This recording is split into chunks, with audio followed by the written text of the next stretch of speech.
Hi guys, welcome to another property showcase by propertycozy.com. We have here a recently reduced price house.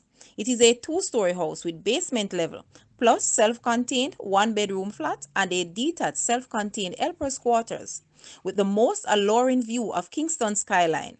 Located in the cool and secluded Patrick Heights, Kingston 19, with land size of 28,400 square feet.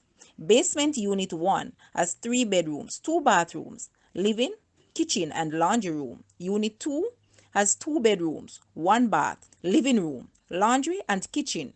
Unit 3 has detached self-contained staff and helpers quarters. Ground floor has 2 bedrooms, 3 bathrooms, family room, living room, dining, kitchen, laundry room, music room, patio, and double garage. 1 bedroom, self-contained, with separate entrance. Upper floor has 3 bedrooms, 2 bathrooms, family room, games room, study, patio, and balcony. The property is fully walled, gated with parking for 6 vehicles, water tank for each unit, common area, badminton court, and rooftop gazebo. Guys, let's take a look at this house, and please watch the entire video for more details at the end.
The asking price for this house is Jamaican 77 million or US $500,200. To purchase or make an offer, please take a look at your screen or you may visit the description area below for full details. If you like this video, please hit the like button and also share it with a friend. Thanks for watching, guys.